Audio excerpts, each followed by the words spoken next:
Did you record that? No, you did. In cinemas Bundoran, now serving pizza, hot dogs, ice cream, and more to your seat. Now, time to join our man at the movies, Collie, who's walked 500 miles today to be with us, and I'm telling you, he's looking good for it as well. Good afternoon, Collie. I tell you, if I'd walked 5 miles, I probably wouldn't have turned up.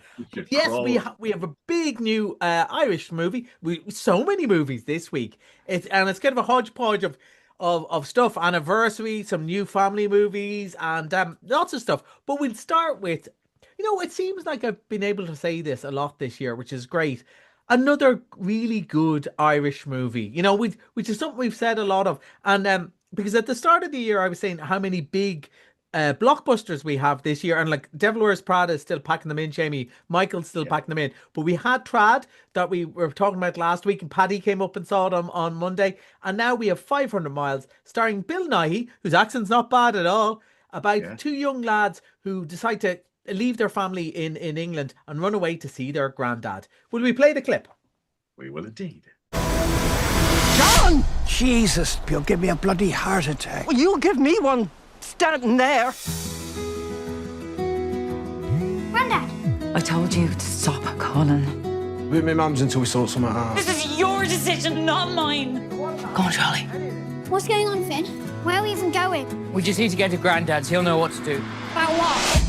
About what? That is the question. Indeed, you'll find out. And I do believe there is quite a turn in the movie, isn't there? Indeed? Yeah, there is. And I must admit, I had that feeling all the way through, because particularly the start of it sounds very funny and charming. And I was just going, oh, I know there's something coming in this one. You get the vibe, especially when you've seen as many movies as probably as I have of this type.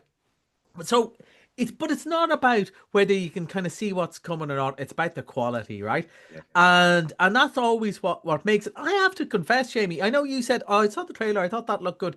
When I first saw the trailer, somebody had put something in my head about it, and I thought, it looks all right, but it's a bit paddy whackery. And maybe because I thought that We always say that. Yeah, yeah, yeah. when I went in, I was going, oh no, it's. I think I'd just seen a clip of Bill Nighy, maybe where the accent wasn't brilliant, and I just kind of got a bad impression of it. So, but he's really good in it. All the cast are really good. But the star of the show is Dexter Ansel, I think his name is. Now, I had seen him in the new Game of Thrones called Night of the Seven Kingdoms, where he absolutely steals the show in that. And it's not a once-off. He just is a brilliant, charming kid presence. He's got that sort of Macaulay Culkin element of Right. fun and lively and silly and messing without being annoying, without being precocious. Do you know what I mean? He just Yes. has that natural gift. He's lovely. So the two kids in a sort of very Flight of the Doves. Another time I mentioned that last week. It's not sort of movie where they're trying to smuggle their way over back to Ireland. Their granddad lives in Dingle. They're trying to make their way. They don't have much money, so he's putting the little fella in the boot of the bus to try and get the bus to Dublin and the Yeah. ferry. And they meet some people who help them along the way. And all the time, there's the parents who something bad has happened. And this is kind of hanging over the whole film. The best review I heard of this was actually by Bill Nighy himself, because I love the downplayed of it. He goes, you'll laugh to some extent and you'll cry to some extent, right? And he goes, and I think it's pretty good. And that's so Bill Nighy, but here's the truth. He is right, except it's to a great extent. You laugh. And to a small extent, but a very pointed extent, you'll cry. It is lovely. It is heartwarming. And it strikes as real, even though there's a few bits of it that might be far-fetched. The emotion is real because the acting is so good. Apparently, though, it's not Dingle, it's Watford. And Yes. Wexford standing in for it, which it does a Who's gone? very good job of. Probably just Something shows like you how that. spoiled we are for stuff For around here. Seamie, yeah. But it's lovely, and there's kind of a little bit of fungi in it as well, and there's lots of talk about that. I think this is lovely. I think families will love it. It is. You will shed a tear or two, but you will laugh a lot, and you'll come out and you'll hug your kids afterwards. And what more can you say about a movie than that? Absolutely. That's what you want to go to the cinema for. Right, 500 Miles, and that is opening now. Is Opening it? tomorrow, yeah. Tomorrow, brilliant. Okay, right, it's anniversary time, so Yep. this is probably a film I've seen. I haven't seen any other film more than I've seen Shrek, the original. Yeah. Because if you have kids, this is what you watched. And I was just saying to Oliver, it's amazing that Shrek is 25 years old, same age as Eclipse Cinemas Bundoran this year. But the thing A is, little older than me. it hasn't aged in the way other things have. Even stuff I absolutely love and kids still love, but it still looks a bit ropey around the side. And I think because it's all based on fairy tales. And when your granddad was a kid, he was hearing about fairy tales, and kids now are hearing about fairy tales to some extent the same ones.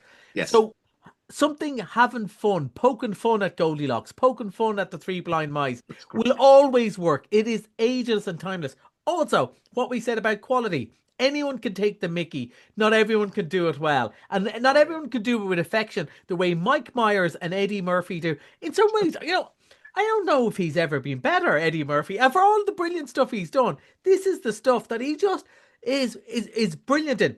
And it's so heartwarming, someone. So that's 25 years old. I better mention the other one too.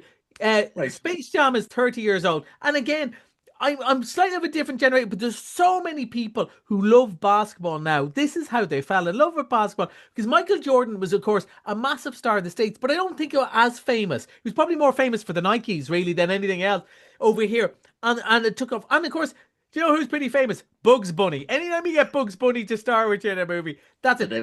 So that's 30 years old. But in both of those cases, I have to give a little plug because they're in the director's lounge for the price of $4.50, Seamie. We're doing a special anniversary screening for those. So 2 kids' movies.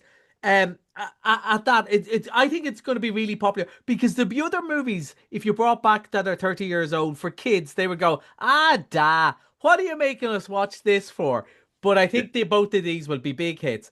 But I can't believe how old we are. And speaking of how old we are, Seamie, will we do the other 40 anniversary? years. 40. I can't believe this. And I know we went through the whole Top Gun thing recently. Yeah. And here we are. The original Top Gun is 40 years old. 40 years old. Unbelievable. Now, I think it helps with some of this one. Whatever about the cartoons not aging. So Tom Cruise about 12 in this, isn't he? Yeah. It hasn't aged that much. So, but it is 40 years old. And again, not only was it a really good movie that people still love, but it kind of changed movies for a long time. That stuff of the soundtrack being number one in the charts all the time. Funny enough, now I noticed there Michael beat Kneecap to number one because of the music back in. But the idea that a movie wasn't a movie unless you had 4 or 5 songs that were going to be singles, not just on the soundtrack, they're going to be singles.